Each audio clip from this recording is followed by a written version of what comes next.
দুদিনে ৬৫০ মার্কিন সেনা হতাহত, পালিয়েছে রণতরী আব্রাহাম লিঙ্কন।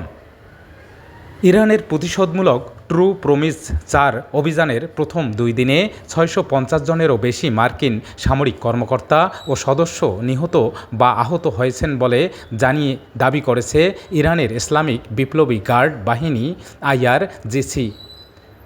মধ্যপ্রাচ্য জুড়ে অবস্থিত মার্কিন ঘাঁটি ও যুদ্ধজাহাজ লক্ষ্য করে চালানো হামলায় হতাহতের এই ঘটনা ঘটেছে বলে জানিয়েছে দেশটির এই অভিজাত বাহিনী।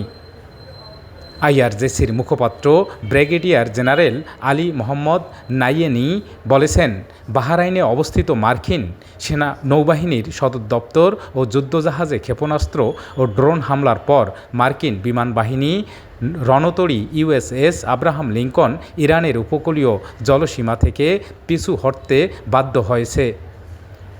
পারস্য উপসাগরীয় অঞ্চলে মার্কিন সামরিক স্থাপনাগুলোতে ইরানি বাহিনী ব্যাপক ক্ষয়ক্ষতি করেছে বলে দাবি করেছে নাইয়েনি। তিনি বলেন, যুদ্ধের প্রথম ২ দিনে ৬৫০ জন মার্কিন সেনা নিহত বা আহত হয়েছেন। আমেরিকানদের জন্য এই হতাহতের খবর অস্বীকার বা গোপন করা স্বাভাবিক, তবে ইরানের গোয়েন্দা ও যুদ্ধক্ষেত্রের তথ্য হতাহতের এই সংখ্যার সত্যতা নিশ্চিত করেছে। নাইয়েনি বলেন, বাহরাইনে অবস্থিত মার্কিন নৌবাহিনীর ৫ম নৌবহরের সদর দপ্তরে একাধিকবার আঘাত হেনেছে ইরানি ক্ষেপণাস্ত্র ও ড্রোন। তিনি বলেন, বাহরাইনে একটি গুরুত্বপূর্ণ মার্কিন সামরিক স্থাপনা লক্ষ্য করে চালানো এক হামলায় ১৬০ মার্কিন সদস্য হতাহত হয়েছেন।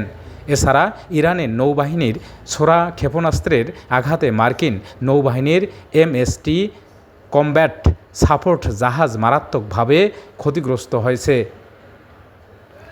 IRGCর এই মুখপাত্র বলেন, দক্ষিণ পূর্ব ইরানের চাবাহার উপকূল থেকে প্রায় ২৫০ থেকে ৩০০ কিলোমিটার দূরে অবস্থানরত USS আব্রাহাম লিঙ্কন রণতরী লক্ষ্য করে ৪টি ক্রুজ ক্ষেপণাস্ত্র নিক্ষেপ করেছে ইরানের নৌবাহিনী। নাইয়েনি বলেন, এই হামলার পর রণতরীটি ভারত মহাসাগরের দক্ষিণ পূর্ব দিকে পালিয়ে গেছে।